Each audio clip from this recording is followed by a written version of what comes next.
Hey you, yes, the one with the squishy brain and opposable thumbs, that magnificent 3-pound universe between your ears, capable of such astonishing feats of creativity, empathy, and, let's be honest, some truly epic blunders.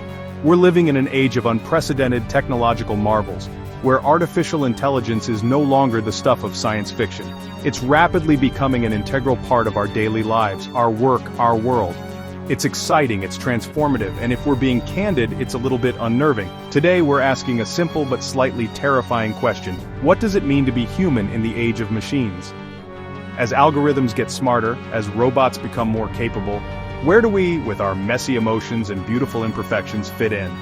Are we still special? Or are we just very advanced carbon-based chatbots with better hair and, admittedly, often worse battery life? So buckle up, cosmic voyagers. Stick around for 10 top insights into how AI is challenging our identity, and how we can still be fabulously, imperfectly human in the process.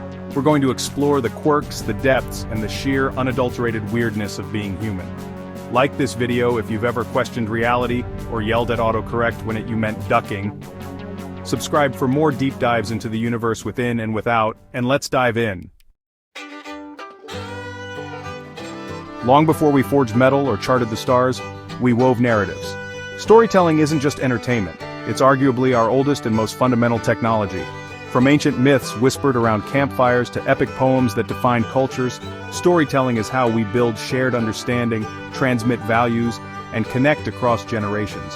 Our brains are wired for story. We remember facts better when they're embedded in a narrative.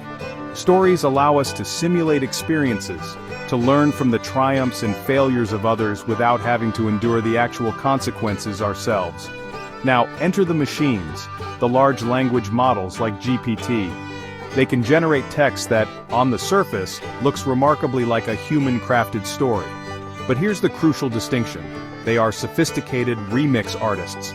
They draw upon vast data sets of existing human narratives, identifying patterns and probabilities to construct something new, yet derived. They don't, in the human sense, laden with emotional context and the patina of personal experience. They don't from a place of longing or regret. AI can mimic the form, but can it capture the soul, the authentic human ache or joy that underpins our most powerful tales? So I ask you, as you navigate this world of digitally generated content, what's the last story, whether from a book, a film, or a friend, that made you genuinely cry or fundamentally change your mind? Share it in the comments below. Let's explore the narratives that define us. Consider the delightful, often bewildering complexity of human communication. We don't just convey information, we dance with it. Take improvisation, for example. Whether it's a jazz musician riffing on a melody or a comedian navigating an unexpected heckler, improv is about responding in real time to the unforeseen. Then there's sarcasm, that beautiful double-edged sword of language. Oh, you might say when your computer crashes right before a deadline. Inside jokes are built on a foundation of shared history, common experiences, and a mutual understanding that transcends explicit language. Machines, for all their processing power, often stumble in these uniquely human arenas.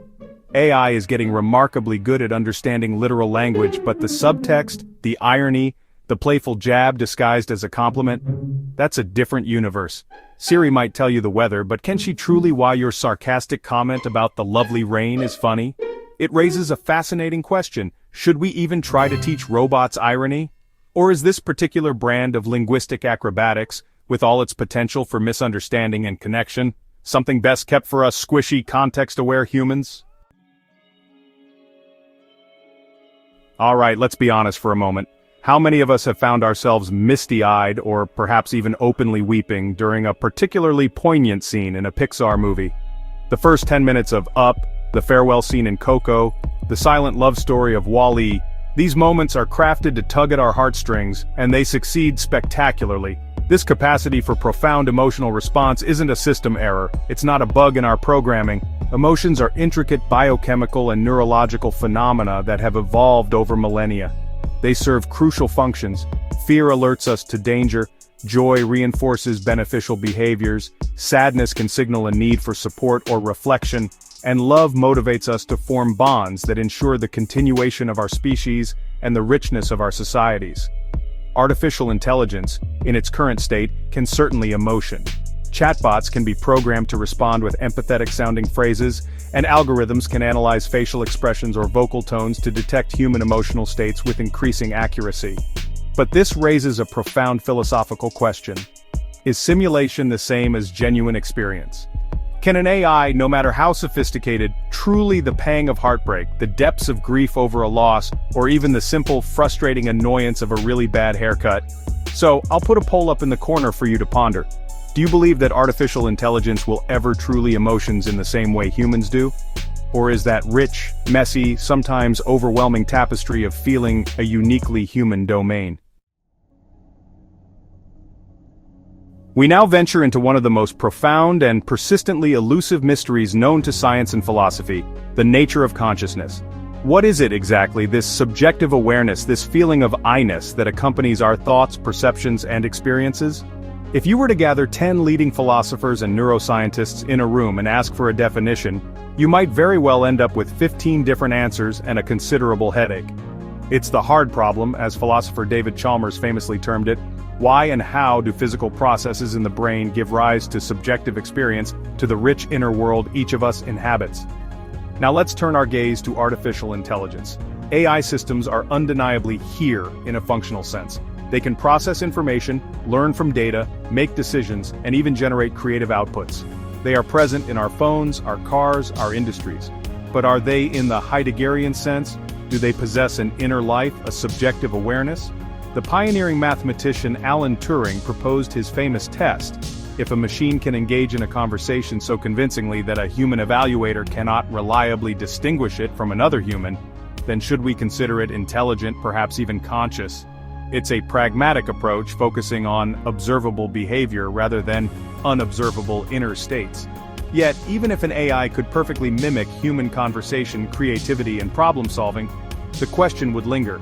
Is there anyone home? Is that spark we perceive in intelligent behavior, that flicker of understanding in another human's eyes, simply a complex pattern of code executing, or is it something more? There's an undeniable, often uncomfortable truth at the core of the human experience. We are mortal. Our time on this planet, in this particular configuration of atoms and consciousness, is finite. We are born, we live, and inevitably we die. But I propose to you that this very finitude, this awareness of our own impermanence, is also one of the most profound shapers of what it means to be human. It imbues our lives with a unique sense of urgency, a preciousness that might be absent if we were to exist indefinitely. Think about how mortality influences our choices, our values, our creations. The desire to leave a legacy, whether through our children, our work, our art, or the impact we have on others, is deeply rooted in the knowledge that our individual time is limited. Now contrast this with the existence of an artificial intelligence or a robot. If an AI system crashes, if its software becomes corrupted or its hardware fails, we can, in many cases, simply reboot it, restore it from a backup, or replace its components. While this offers incredible advantages in terms of persistence and reliability for tasks, it lacks that fundamental existential pressure that drives so much of human endeavor. The robot's potential for operational immortality stands in stark contrast to our own fleeting dance with time. So, a question for the philosophers, and indeed for all of us contemplating our place in the cosmos: is it this awareness of death, this shadow of our own ending, that ultimately makes us wise?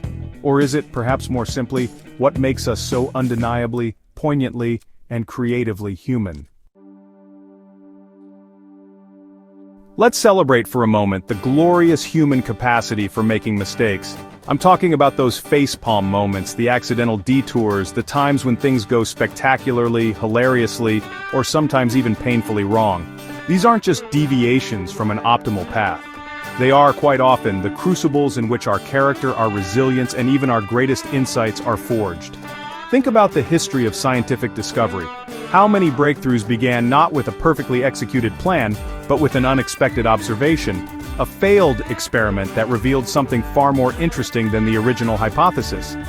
Artificial intelligence, by its very design, strives for optimization. Machine learning algorithms are trained to minimize error, to find the most efficient solution, to predict outcomes with increasing accuracy. There's a certain elegance to this precision, but it lacks the messy, unpredictable, and often transformative journey of human error. We humans, we run on, well, often on caffeine, questionable decisions, and learning things the hard way. So, I invite you to share in the comments below. What's your favorite human oops moment? A mistake or a misstep that, in retrospect, actually led to something surprisingly beautiful, insightful, or just plain funny. Let's embrace our glorious imperfections. Navigating the landscape of morality is one of the most complex and defining aspects of the human experience. Consider a scenario. Your closest friend, someone you trust and care for deeply, confides in you that they cheated on a critical exam. Suddenly, you're thrust into a vortex of conflicting values. You don't simply consult a rule book and arrive at an instant, clear-cut answer. You wrestle with it. You weigh the potential outcomes, you consult your conscience, you feel the emotional tension of the dilemma. This internal struggle, this often agonizing process of deliberation, is quintessentially human. Our moral decision-making isn't typically a neat, linear process. It's influenced by our upbringing, our cultural norms, our personal experiences, our emotional state, and that often invoked, but hard to define, gut feeling. Now, let's consider how artificial intelligence approaches ethical dilemmas. When we attempt to imbue AI with moral reasoning, we typically do so by programming it with a set of explicit rules, ethical frameworks, or utility functions. For example, in the context of autonomous vehicles, programmers must decide how a car should behave in an unavoidable accident scenario, prioritizing the lives of its passengers or minimizing the total number of casualties. This raises a critical pop quiz for all of us. If you were faced with a profound moral dilemma, one with significant consequences, would you rather entrust the decision to a human, with all their biases and emotional complexities, but also their capacity for empathy and nuanced judgment? Or would you prefer a machine designed to be objective and consistent but perhaps lacking that intuitive, compassionate spark? For all the incredible power of our minds, for all the abstract thoughts and complex computations we perform, we are, at our core, embodied beings. Artificial intelligence may exist in the ethereal realm of the cloud, as lines of code on servers distributed across the globe, but we humans, we exist in skin and bone, in breath and blood, in the constant symphony of sensory input and physiological processes. Our consciousness isn't just a disembodied intellect, it's profoundly shaped and informed by the fact that we have bodies that move, feel, and interact with the physical world. Think about the richness of information that comes to us through our senses. The warmth of sunlight on your skin, the smell of rain on dry earth, the taste of your favorite food, the sound of a loved one's laughter, the feeling of goosebumps when you're cold or moved by music. AI doesn't feel the shock of cold floors when it gets out of bed at 3 a.m. because it doesn't have feet or a bed. This concept, known as embodied cognition, suggests that our cognitive processes are not confined to our brains alone, but are distributed throughout our entire bodies and are shaped by our physical interactions with our environment.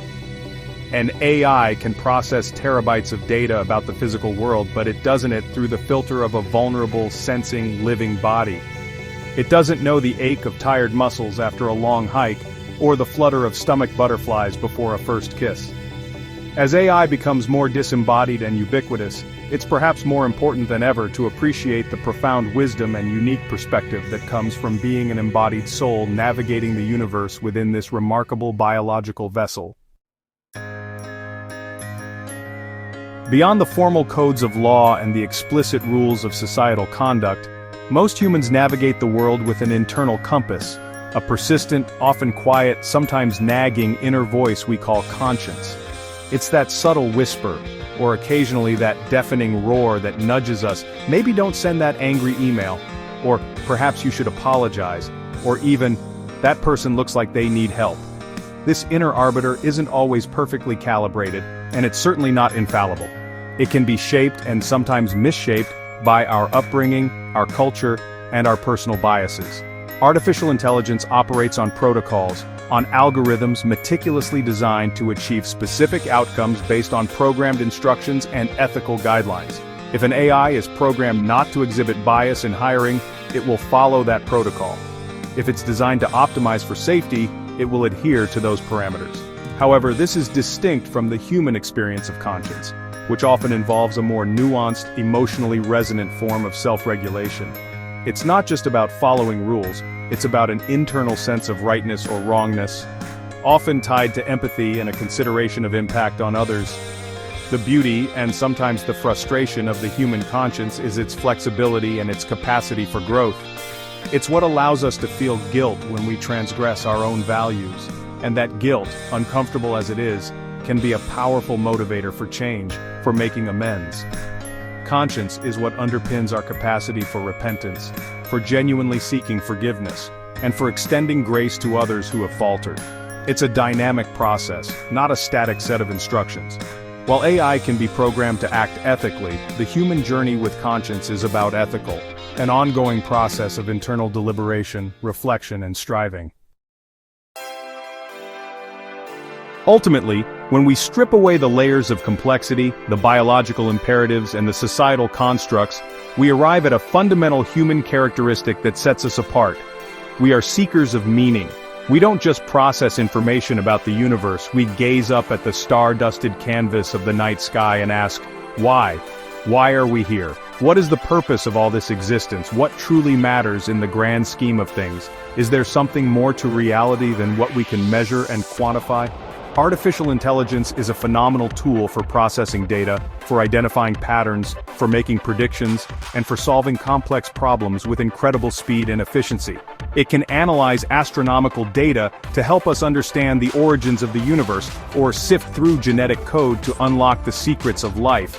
But to ask those questions in the first place, that deep-seated existential curiosity, that yearning for significance, that seems to be a uniquely human impulse. An AI might be able to write a philosophical treatise if prompted, but does it in the quiet moments.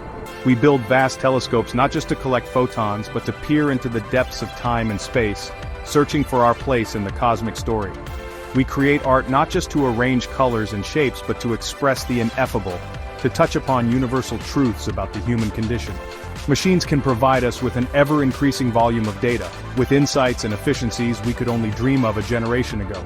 But the interpretation of that data, the weaving of it into a tapestry of meaning, the feeling of awe when confronted with the vastness and complexity of reality, that, I believe, remains our domain, our privilege, our superpower. So after journeying through these 10 insights, we return to that fundamental question, perhaps with a little more perspective, a little more wonder. What makes human? Is it the tears that well up unexpectedly during a moving piece of music, the irrational joy of a perfectly executed silly dance, the goof-ups that lead to unexpected discoveries, or those profound, sometimes unsettling midnight thoughts about your place in the cosmos? The truth is, it's likely all of these things and so much more. The conversation about what it means to be human in the age of machines is far from over. In many ways, it's just beginning. And your voice, your experiences, your insights are crucial to that ongoing dialogue. Tell us in the comments below, what aspects of your humanity do you cherish most, especially